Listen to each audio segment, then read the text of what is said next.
theorem. It is a famous theorem. Okay, and the statement is simple. If P is a prime number and GCD of A and B equal to 1, or in other words P does not divide the number A, then A power P minus 1 is congruent to 1 mod P. So for this, consider first of all P minus 1 multiples of A. What are the multiples? A, 2A, 3A, etc. P minus 1 into A. If you observe clearly, none of these numbers are congruent to other with respect to modulo P. Nor is congruent to 0. So if you observe A is equal to 2 and B equal to 5, clearly 5 does not divide 2. So we consider P minus 1 multiples of A. What is P? 5. P minus 1 means 4. So we are going to consider 4 multiples of A successively. That is 2, 2 into 2, 4, 2 into 3, 6, 2 into 4, 8.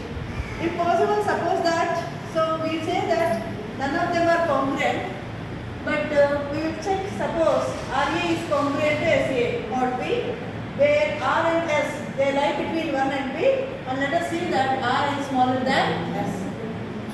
Then clearly, by cancellation law, just like that, R is congruent to S mod P, because we know that GCD of A and P equal to 1, and we already have learned one theorem based on this regarding this. Whenever CA is congruent to CB, then automatically A is congruent to B mod N if GCD of C comma N equal to 1. Based on that particular theorem, we can clearly say that R is congruent to S, which is not possible. So that means if R is congruent to S mod P, what is going to happen? P divides the number R minus S, which is not possible, as why? R minus S is the number which is smaller than P minus 1, and P is what? P is a prime number. Hence, automatically we see that A, 2A, 3A, etc. P minus 1 into A integers are all incongruent. They are not congruent to each other modulo P. Because A and P GCD equal to 1, each of the above integer is not a multiple of P, and hence no remainder is 0.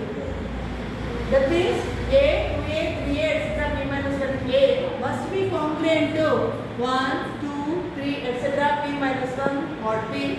Not necessarily that each must be in the same order. Okay? For example, 6 is congruent to 1 mod 5, and 8 is congruent to, okay, we are observing because how many we have taken? 2, 4, 6, 8. So clearly P equal to what? 5 we have taken in this example.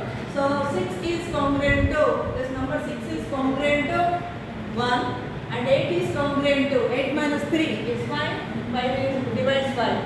So 8 is congruent to 3, and then further 2 is congruent to 2 mod 5, and 4 is congruent to clearly mod 5.